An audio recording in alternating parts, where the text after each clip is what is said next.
Surely to Allah we belong, and to Him we will all return. The death of a loved one can be a life-altering experience.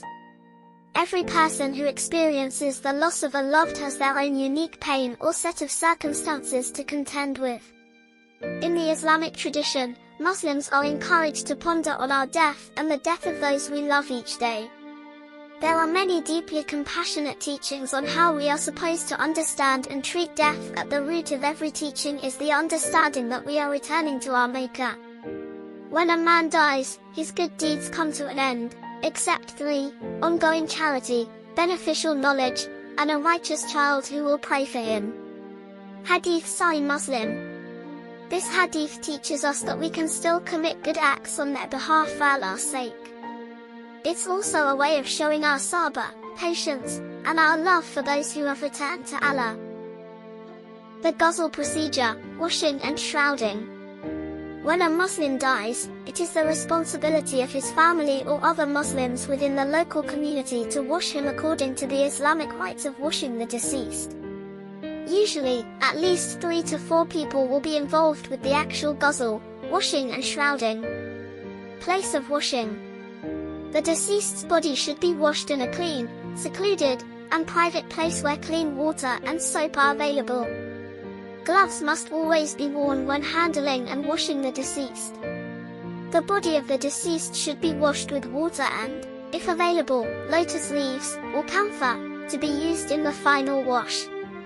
The steps of the washing should be done at least 3 times, any more odd number of times as necessary to cleanse. Always be mindful of infection control and protecting the person performing the ghusl. Our ghusl facility provides disposable gloves, aprons, and face masks. Bins for general rubbish as well as hazardous waste bins for any contaminated waste removed from the body. Al-Kafan, shrouding the dead Muslim. Shrouding should start immediately after washing the body of the deceased. It is recommended to use white sheets from inexpensive materials. Extravagance is not recommended in the kafan, shroud. All measurements may vary depending on the stature of the deceased. The material of the sheet should not have any stitching, not silk, nor should any gold be used. The kafan of a male. The kafan of a male should consist of 3 white wrapping sheets and 4 tie ropes. Outer sheet, lifafa. Second sheet, izar. Third sheet, kameez, shirt, 3 to 4 ties. 2 smaller sheets, satar, are used to cover the private parts, aura, one before and the other after ghusl. The kafan of a female. The kafan of a female should consist of 5 white garments and 4 ties. Outermost sheet, lifafa. Second sheet, cinnaband, to cover from under armpits to thighs. Third sheet, izar. Fourth layer, kameez. The last piece, orni, covers the head and hair. 3 to 4 ties.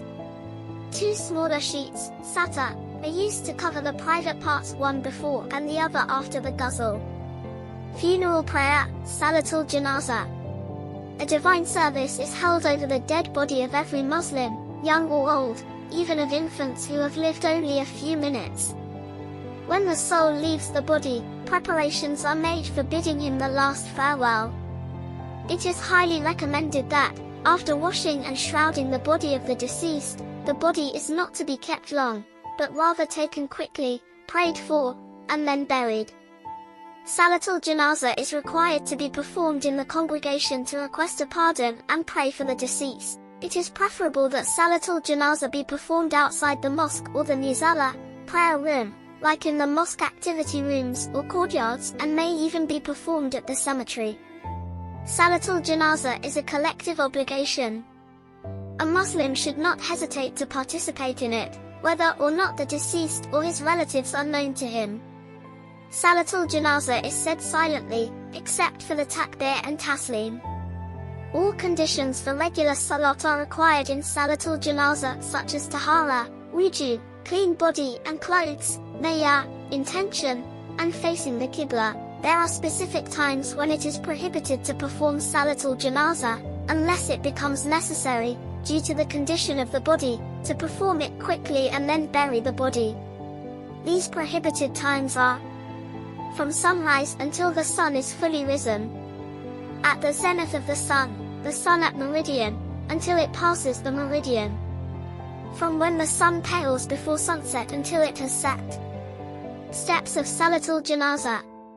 Muslims should form a minimum of 3 lines facing the Qibla. The one who leads the salat is the leader, his deputy, or the deceased's father. If there is only one Muslim with the Imam, he should stand behind the Imam. The body, ais, should be placed in front of the person who leads the prayer. In case there is more than one deceased, males and females, then the female should be placed in the first row in the direction of the Qibla, then the male in the following row, then the Imam.